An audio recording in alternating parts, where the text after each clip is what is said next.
ఈరోజు దేవుని వాగ్దానము. నీకు వాగ్దానం ఇచ్చిన దేవుడు నమ్మదగిన వాడు, విడవడు, ఎడబాయడు. అందరికీ వందనాలండి. దేవుడి మహాకృపను బట్టి మీ అందరూ కూడా బాగున్నారని ఎంతగా నమ్ముతున్నాను. యెహోవా అగ్నిజ్వాల ప్రార్థన మినిస్ట్రీ తరపున మీ అందరికీ నిండు వందనాలు. అనుదినము కూడా మీ కొరకు ప్రార్థన చేయుచున్నాను.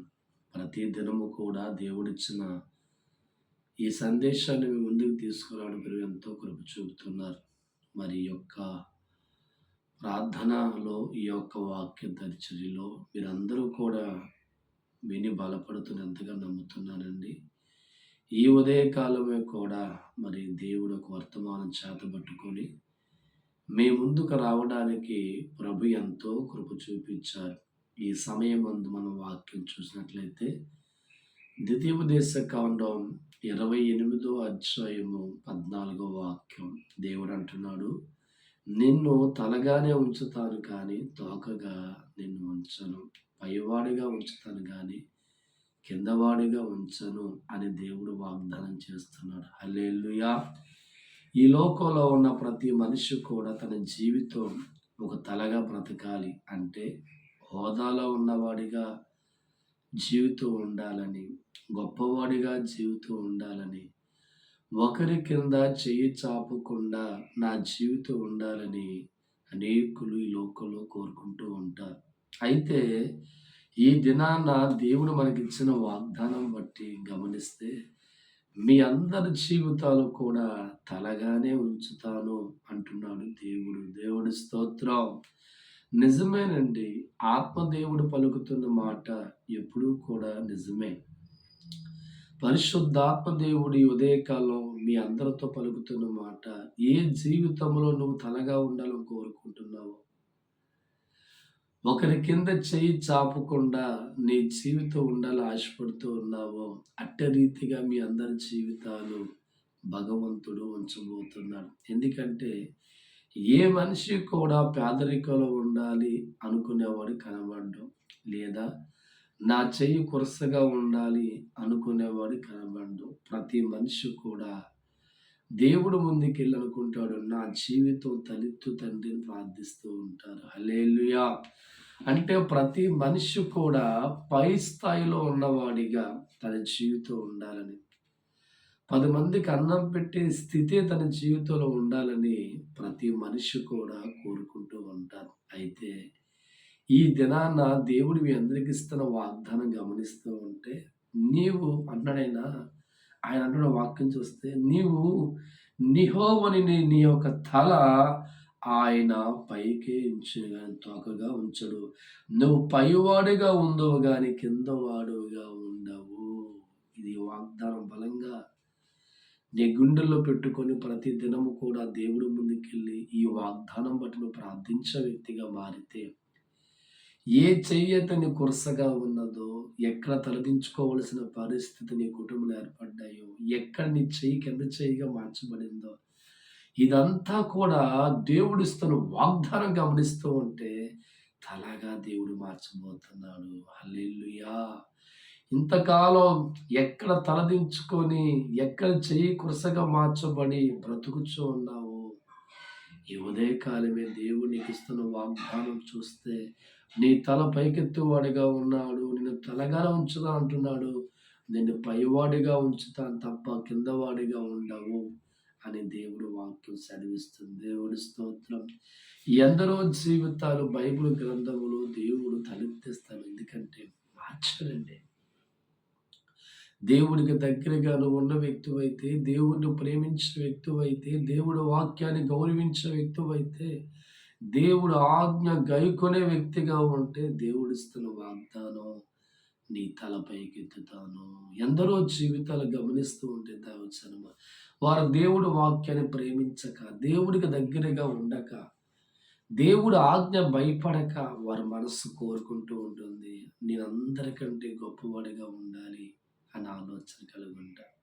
ఒక్కసారి చూడండి, ఊజు దేశంలో యోబు సంగతి బాగా పరిశీలిస్తే, ఆ దేశంలో ఉన్న వారందరికంటే గొప్పవాడిగా దేవుడు ఉంచాడు. ఎందుకు ఆ స్థితి యోబు గారికి దేవుడిచ్చాడంటే, అతను దేవుడి పట్ల భయభక్తులు కలిగిన వాడు, యథార్థమైన జీవితం కలిగిన వాడు, న్యాయముగా నడుచుకునేవాడు, చెడు మార్గాన్ని పూర్తిగా విడిచిపెట్టిన కోణంలో ఉన్నవాడిగా ఉన్నాడు కనుక యోబు జీవితాన్ని ఆ దేశంలో అందరికంటే గొప్పవాడిగా, అందరికంటే ఆస్తికర్తగా తలెత్తుకునేవాడిగా ఉంచిన కారణం ఈ నాలుగేనండి. ఈరోజు మన జీవితాలు తలెత్తబడాలి అని కోరుకునే వ్యక్తిగా నువ్వు ఉంటే ప్రభు చిత్తం ఉంటుంది. దేవుడి భయాన్ని, భక్తి నేర్చుకోవాలి, యథార్థవంతుడిగా జీవించాలి, న్యాయమైన నడకన ఉండాలి. మనకి చెడు మార్గాన్ని విసర్జించే వ్యక్తిగా ఉంటే అద్భుతమైన జీవితం దేవుడిస్తారండి. ఈ ఉదయ కాలమే మీ అందరికీ దేవుడిచ్చిన కృప, నీ తల దేవుడు ఎత్తబోతున్నాడు, నీ చెయ్య పై చేయగా దేవుడు ఉంచబోతున్నాడు. మీ అందరి జీవితాల్లో ఘనమైన కార్యాలు దేవుడు చేయబోతున్నాడు. ఇంకెందుకు ఆలస్యం, నాతో పాటు ప్రార్థన ఏకీభవిస్తావా? ప్రార్థన.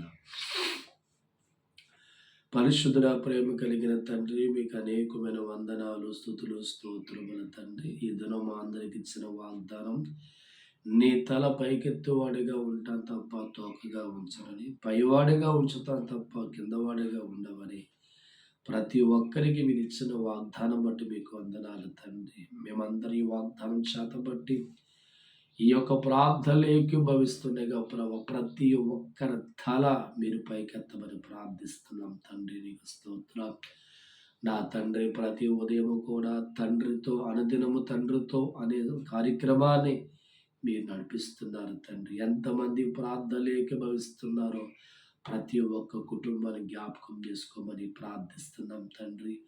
నా దేవ, ఎంతో మంది ప్రభా బిడలు లేక బాధపడుతుండగా ప్రభా, వారందరి కొరకు ప్రార్థన చేయించున్నాను తండ్రి. నాయన, ముయ్యబడిన గర్భాలు తెరిచి చక్కని బిడలతో వారిని ఆస్వాదించమని ప్రార్థిస్తున్నాం తండ్రి. స్తోత్రాలు ప్రభా. ఎంతమంది వివాహములు కాక నాయన కన్నీరు వంటి గాథల్లో ఉండి వయస్సు దాటిపోయి ప్రమాదంగా బాధపడుతూ ఉన్నారు తండ్రి. ప్రతి సోదరుడు, సహోదరికి ప్రార్థిస్తున్నారు.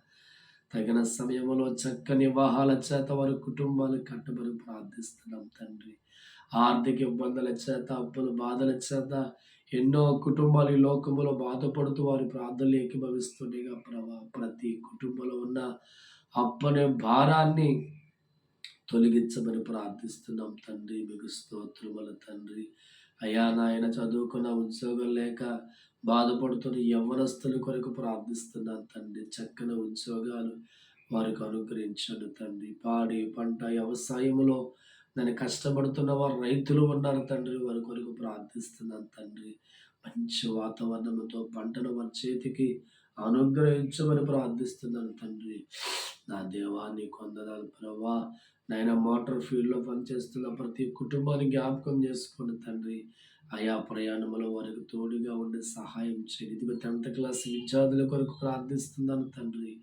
పరిశుద్ధాత్మ దేవానికి చక్కని జ్ఞానం, చక్కని ఆరోగ్యం ఇచ్చి ఆయన మంచి మార్కులతో వారు ఉత్తీర్ణ కలిగి చేయండి తండ్రి. నీకు స్తోత్రములు తండ్రి. గర్భిణీ స్త్రీల కొరకు ప్రార్థిస్తున్న సుఖమైన ప్రసవ దినములు వారికి అనుగ్రహించమని ప్రార్థిస్తున్నాం తండ్రి. మీకు స్తోత్రములు ప్రభా. నా తండ్రి, ఇదిగో నాయన, దైవజనుల కొరకు ప్రార్థిస్తున్న ఎక్కడ సేవ జరుగుతుంది, యథార్థమైన సేవ నడిపించమని ప్రార్థిస్తున్నాం తండ్రి. మీకు స్తోత్రాలు ప్రభా. నాయన, రకరకాల వ్యాధులు, ఆసుపత్రుల్లో రోగులై బలహీనత ఉన్న ప్రతి ఒక్కరిని నీ గాయాల్లో ఉన్న స్వస్థత ఇచ్చేయండి తండ్రి. వ్యాపారం చేసుకునే బిడ్డల కొరకు ప్రార్థిస్తున్నా దేవా, వ్యాపారంలో వారికి నాయన మరి సహాయము దయచమని వేడుకుంటున్నాం తండ్రి. మీకు స్తోత్రాలు ప్రభా. నా తండ్రి, నా దేవా, నీకు వందనాలు. దేశ సరిహద్దుల్లో కాపలా కాస్తున్న ప్రతి సైనికుడి కొరకు ప్రార్థిస్తున్నాను తండ్రి. మీ సహాయం రాష్ట్రాన్ని, దేశాన్ని పరిపాలించే ప్రతి నాయకుడు కొరకు ప్రార్థిస్తున్న చక్కని పాలన అందించే భాగ్యం దయచేయండి తండ్రి. స్తోత్రాలు ప్రభా. ఈ రీతిగా నాయన ఈ యొక్క ప్రార్థనలు ఏకీభవించి మోకరించి ప్రార్థిస్తున్న ప్రతి కుటుంబాన్ని మీరు